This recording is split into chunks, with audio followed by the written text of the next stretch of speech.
Hi, I'm Sori Luxon, and this is Magic Lesson 11, Circle Casting.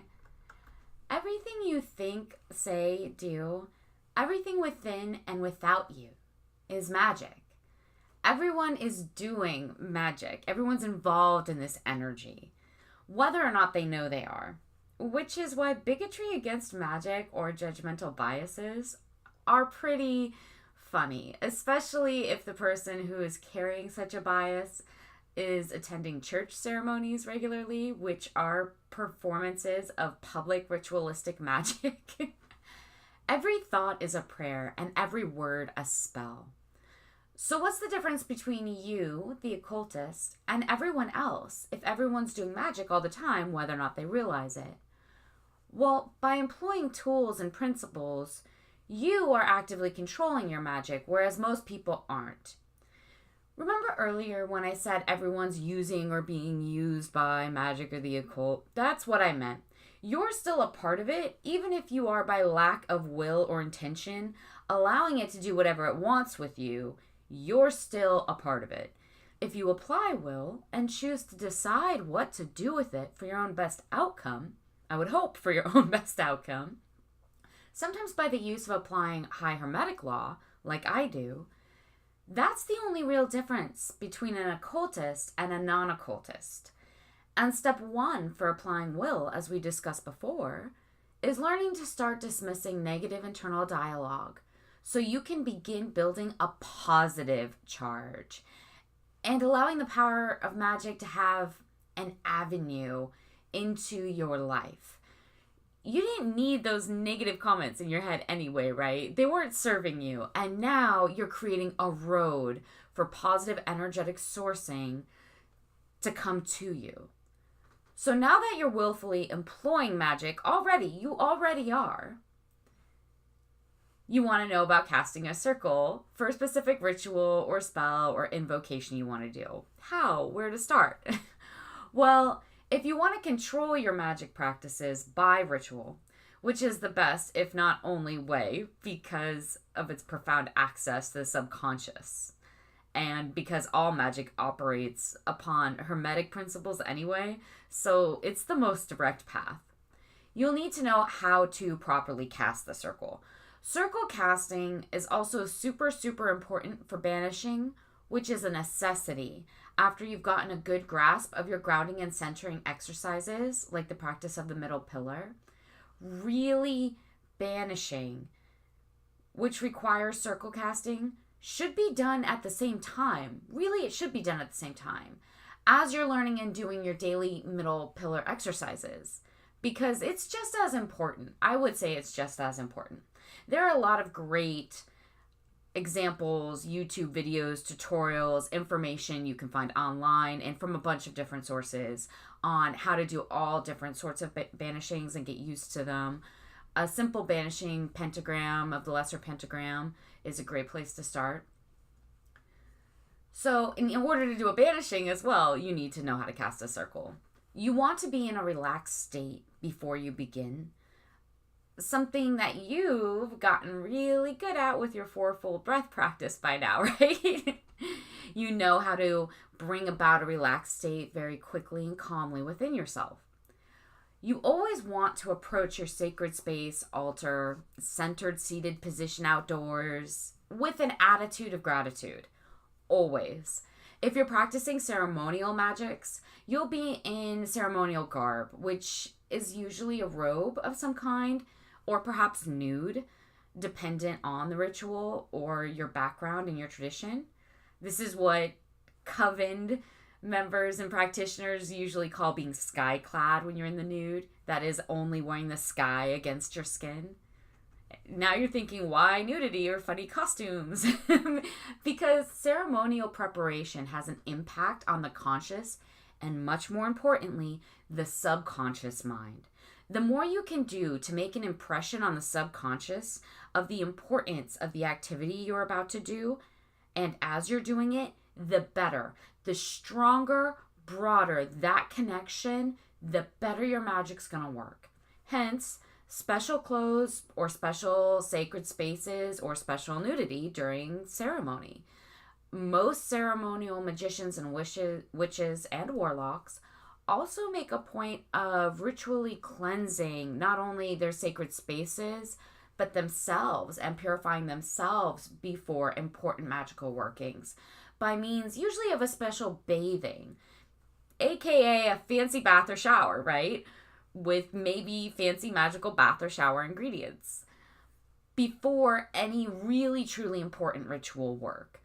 Again, impressing on the mind the pure and powerful nature of the great work, of the great art and ritual they're about to do or you're about to do.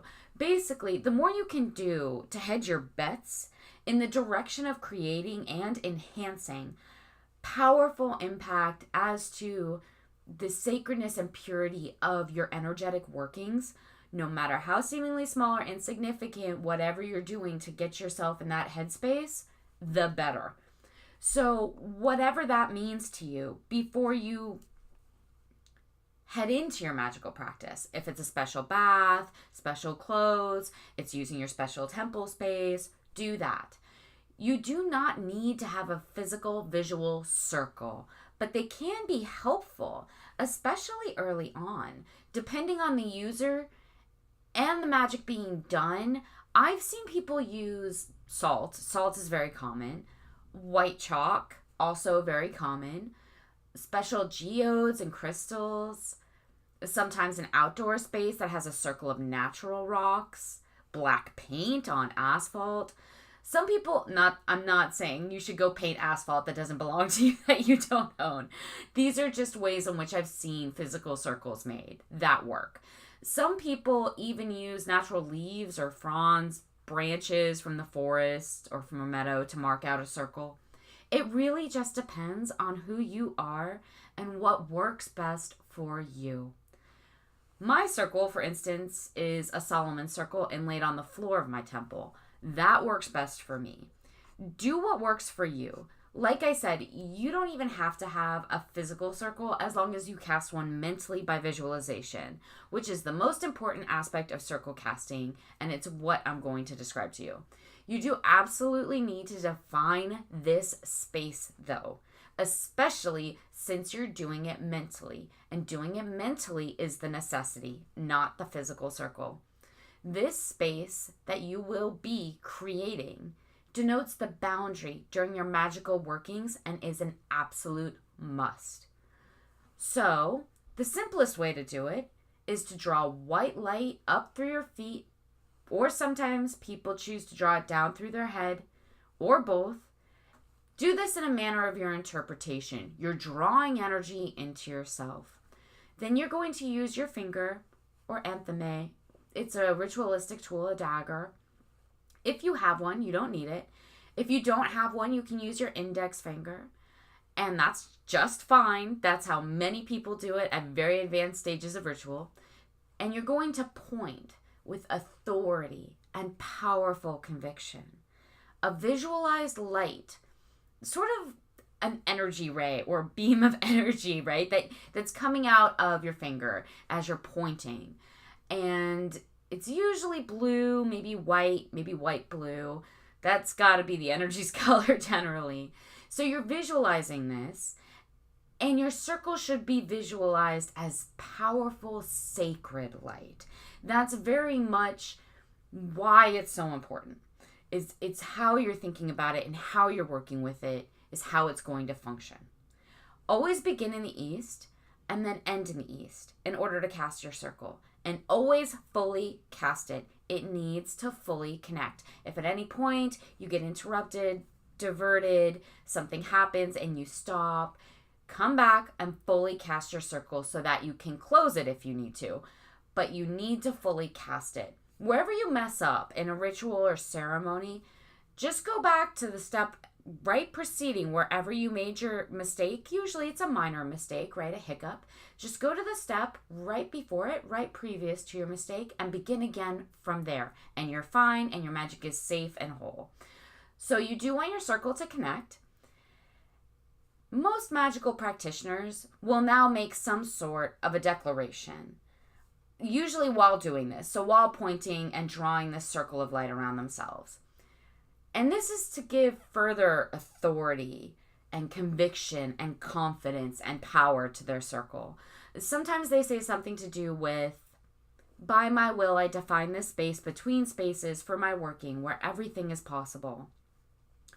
That's one example. Or they name forms guarding their superposition within the circle. Sometimes that's along the line of, in the name of the mother goddess and father stag, whose divine countenance, see all work done herein, right? And that's making an oath to power sources that they're being watched within their circle while having complete authority over it. A hermeticist usually mentions the tetragrammaton or a hermetic phrase during a circle declaration, sometimes both, such as, by the Most High, as above, so below, so mote it be, by the power of the tetragrammaton, right? Something like that. Your declaration will be from your magical background, and the wording will be whatever works best or feels right to you. What's important is that you define your space for your magical working, and that by doing so, you are having complete authority within it, as that circle and space didn't exist before you formed it. You made your circle, it's yours. See how that works? So inside it, you are in control, and nothing but you can interfere with any aspect of the work you're doing within the confines of your circle. And if anything tries to, you can simply banish it away very quickly and easily because your circle allows you that boundary.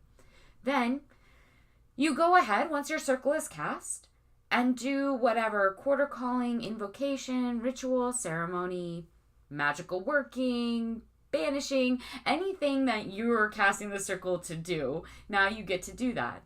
And when you are finished, always close your circle. Whatever other ritual closing work you do or don't do that's involved in your ceremonial practice, you must always retrace your circle by visualization. Except now, instead of casting it open, instead of casting your circle, you're closing it. That is, instead of shooting the energy ray, the light beam from your fingertip, right? Instead of shooting it out onto the ground or into the space around you in a circle, you are retracing it and pulling it back up into yourself. Pulling it back into yourself, all that energy that you created the circle with, and let it go back down through you into the ground at your feet. Do a closing declaration here in the style of your own tradition. Again, this can be along the lines of, I close this circle in the name of the ruler of all. This space is released and I return. This work is now finished entire. Something like that. Then always give some sort of an authoritative sound. If you're standing, sometimes this is a foot stomp, right? Or a powerful knock on your altar, just like that. If you're using an altar or sitting on the floor, some people use the clear, strident toll of a bell. That can work very well. Chimes are often used to close circles. It needs to be a physical, active noise being made. That's what you're doing there. And it's a noise that disbands and disperses all and any remnants from your circle fully, thereby completely dismissing and closing it by the authority of your will, its creator. So that's it. That is how you cast and always close a circle for your magical workings. There's your basics. Until next time.